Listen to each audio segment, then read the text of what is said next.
my name is Sarah, and I'm making this video as a part of my reflective learning experience for the unit SYSS202. And in this video, I'll talk a little bit about everything we've learned over the last 5 weeks and how it has kind of like impacted my knowledge and changed my point of view on things. So let's talk about what we learned in this unit. So in week 1, we basically talked about OS fundamentals. So before beginning this unit, you might think like OS, like an operating system, is something that just runs a computer, but there's so much more to that because it has like a few like core aspects to it. It's got a few managers inside, like a memory manager and a process manager, device manager, file manager, and it really helps you understand like the importance of coordination between these managers and how they all work together. So and the thing you realize about an operating system is that it is so powerful because it's constantly like monitoring, enforcing policies, assigning resources, and it helps you recognize the OS as a resource allocator rather than something that's just running the computer. And then in week 2, we expanded a little bit more on memory management, and we talked about paging and virtual memory. So firstly, let's talk about virtual memory. So virtual memory is something that it's kind of like when the OS tricks a program into thinking there's more memory than there actually is. And so it was a bit confusing to understand at first, but then when you realize like, oh, the memory is virtual, that's why. And then there's paging memory allocation, which is the concept that a program's pages don't need to sit in like continuous memory blocks, and this also kind of helps eliminate like fragmentation and stuff.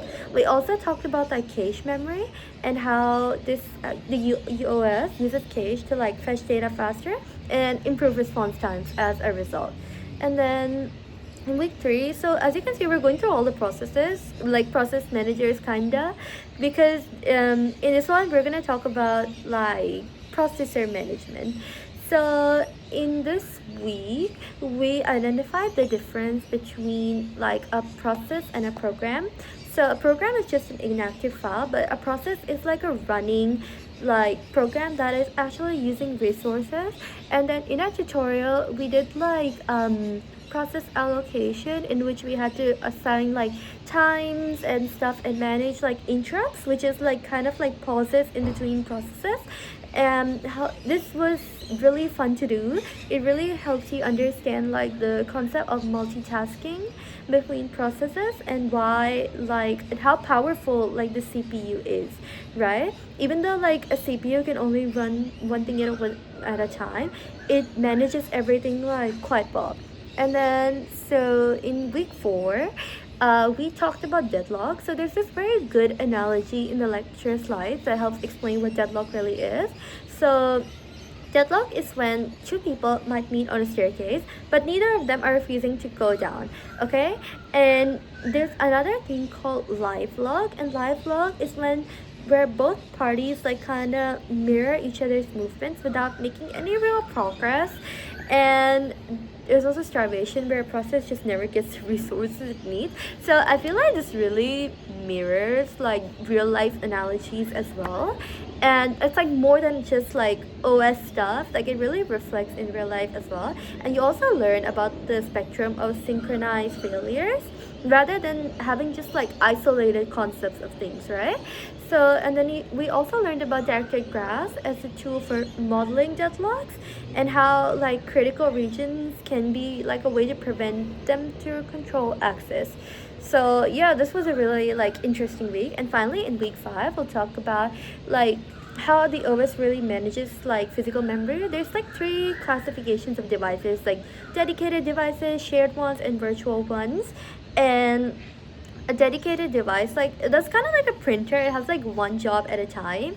And then a shared device is something like a hard drive. They can be accessed by multiple processes simultaneously. And a virtual device uses techniques like spooling to make a slow dedicated device behave like a shared one. So as you can see, like everything is kind of coming back to like the processes that we discussed earlier, right? Because they're a big part of the OS and this entire system software thing. We also learned about like how IO traffic controllers monitor device availability and manage request querying. Concepts like seek time and buffering really help you understand why device management is a really big part of like CPU scheduling and memory allocation stuff. So, looking back on the last 5 weeks, like what I've realized is that everything is quite connected because the OS is about managing resources very like fairly and efficiently, and whether that's about like deciding which process gets to CPU, which page stays in memory, or which device request gets served first, there's this clear like line of like allocation, policy, and coordination. And there's a few challenges, kinda like at first it was really hard to understand the concept of virtual memory because it's something that's there but also not there at the same time.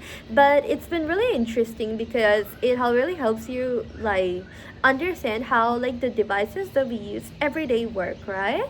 So yeah, it's been like a great unit, and this unit has totally given me like a richer understanding of not just operating systems but how our personal devices work at a fundamental level.